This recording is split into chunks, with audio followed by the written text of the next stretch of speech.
Welcome to the Real News Network. I'm Paul Jay in Baltimore.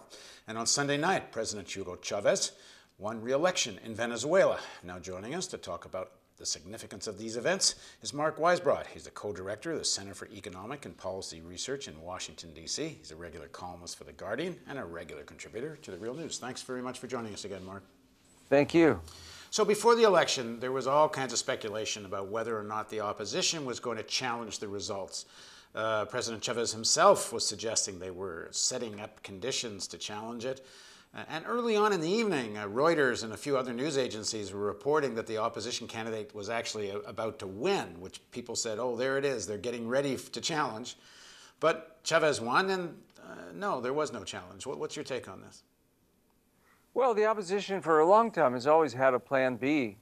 You know, in 2004, they had fake exit polls, they had all kinds of stuff, and were ready to challenge. And in fact, when they lost, that was the presidential recall referendum, which they lost by a huge margin, 58 to 41, and they didn't believe it. They said, you know, and a lot of the press said it was stolen at the time, the Venezuelan and Latin American press. And even had a couple articles that filtered up here with conspiracy theories in the Wall Street Journal, Financial Times. But for the most part, you know, the mainstream press accepted that that was a clean election because Carter Center and the OAS approved it. But nonetheless, you had the opposition boycotting 2005 congressional elections on the basis that the previous election was rigged. And it was completely absurd. So they've always had that. Even in 2006, there was a faction that didn't want to recognize the result. And but that was such a landslide. I mean, Chavez got 62% of the vote. It wasn't really possible. You've had all of these incidents in the past, and so in this election, you had people saying it. You had editorials, op-eds from opposition leaders in one of the biggest newspapers, El Universal, for example, said if Capriles doesn't win, he implied that there would be fraud and people should get in the streets. And there were a lot of that kind of, there was quite a bit of that kind of talk. And the international press, the Spanish language press, was much worse than the English language press. For example, Spain, Spanish papers, ABC and El País, were promoting all kinds of conspiracy theories and were quick to run with the exit polls in this election, where I think it was Varianzas, one of the polling firms, came out with an exit poll late last night, or into the night before the official results were announced, saying that Chavez had actually lost. And so you had a lot of this kind of stuff, and so I don't blame anybody for thinking that it could happen. We don't know if the election was closer. Maybe it would have. But my bet all along, what I said from the beginning, was that it's not likely, because Capriles was going to, he was going to recognize the results, even though he didn't commit to it the way Chavez did until maybe yesterday, when he probably already knew the results. He did, the Obama administration is very important here. They don't want anything that's going to raise the price of gasoline before the election here. That's much more important to them than Venezuela's election. So I think that was true even of the Bush administration in 2004. And I think one of the smartest things the Venezuelan government did was to have their elections right before ours, because that's the best guarantee they have that the result of the election will be respected. So the point here is that the opposition wouldn't start that kind of confrontation without U.S. backing, and you're suggesting they didn't have U.S. backing at this point. Absolutely. I'm sure they didn't. I'm sure the Obama administration was going to recognize the result. They know the election is clean. You have the Carter Center, put out its 8-page report on Friday, and they know it's clean. I mean, if you look at the safeguards that the system has, it's pretty incredible. It's almost like what you need to launch a nuclear missile.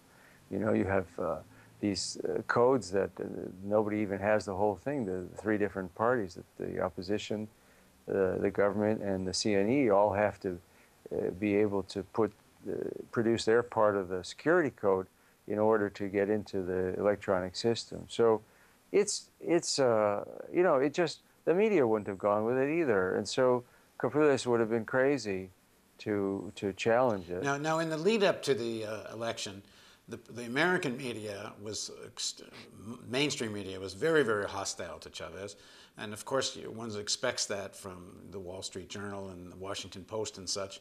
But the American liberal media is also quite antagonistic. New York Times, L.A. Times, and New York Times particularly was pushing this story that okay, maybe the process, the machines are fair, but people are intimidated because of this thumbprint, and because of the thumbprint they can link who voted for who, and that made people afraid. So I guess there's kind of two parts to that. Was there anything to that story, one, and then two, why such antagonism from American liberal media? Well, on Venezuela, the liberal media is really not much different from the right-wing media. I mean, you know, the New York Times, for example, their reporting is not much different from Fox or some of the other more right-wing outlets, and has been. And the article they had on Friday really was ridiculous, where they interviewed a woman who said she was afraid to vote against Chavez because of retaliation, and here she was. I mean, first of all, the reporter might have thought, well, why is she telling me this and giving me her full name and her occupation and age, and she has a name that's very, you know, unusual and easily found. But there is some precedent for this. During the referendum that you mentioned, there was some release of lists within the Venezuelan government, and it did to some extent affect people's employment, especially if they were working in the civil service. Isn't that right? Well, there was the referendum was a different thing. When you sign a petition, and same is true in the states that I know, like California and Michigan and Illinois. If you sign a petition, that's a matter of public record. So, you know, I would bet that a lot of state employees didn't sign the California recall petition that brought Schwarzenegger in, for example, some years ago. You know, there was no organized repression by the government. I'm sure that there were people fired, and not only, by the way, in the public sector, but also in the private sector, where the private employers coerced people to sign the petitions. And so, yeah, that's the trouble with a petition that's public. You know, individuals are going to take action against other individuals based on whether they sign or don't sign something. But the point here is you're saying there's none of this was public, and so these suggestions didn't have any basis. That's right. The ballot in a vote is completely different. That's a secret ballot. It's a completely secret ballot. That's what the Carter Center was trying to tell people as well. And Capriles got on TV also and told everybody, this is a secret ballot. You don't have to worry, because he didn't want people to be scared. So for the New York Times to interview this woman, and then, you know, if you just looked on he just would have gone and Googled her name, you could see that she's been tweeting for quite a while against the government. So how could she really be afraid to vote against the government in a secret ballot? So these were kind of nonsensical stories, some of them, including another one in the LA Times. And why is the liberal media so hateful? I think, well, first of all, there's a general thing in the United States where, you know, the media has a tendency to follow the State Department a lot in their reporting. Now, the thing is, when, you know, there are divisions within the State Department on a lot of other foreign policy issues, on the Middle East, on Palestine and Israel. You know, there's been divisions for 50 years in the State Department, for example, on Iran, on Afghanistan.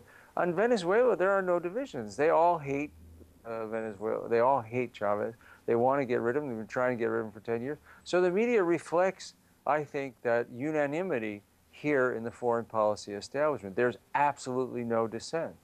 And so that's what happens. There are other things, too, I think, that make it worse. I mean, I think the fact that the Chavez government doesn't, you know, answer the media's phone calls and treats them quite terribly, you know, that makes a difference, too. I don't think that, you know, Venezuela could ever change U.S. policy, but I think they could probably influence the media a little bit if they talk to them. Yeah, they seem to just write it off as part of the enemy, and they don't work at it. That's right. And to be fair, that has been their experience. I mean, they did try for years to talk to the New York Times and the Washington Post. It didn't change their reporting at all. It was just universally hostile.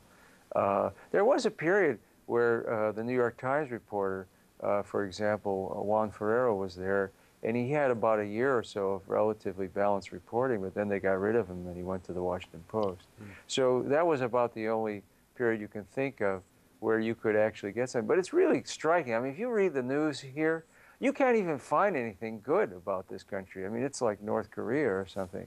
And, you know, I mean, you really can't find it in a news article, like almost never. And it's interesting because even Capriles, who was running against Chavez and mobilizing people who hated him, but also appealing to voters that were in the middle, he had to say, you know, he talked about preserving the achievements of the revolution. That's how he described it. And yet you can't find any of these achievements in the New York Times news reporting. Right. Thanks very much for joining us, Mark. Thank you. And thank you for joining us on the Real News Network.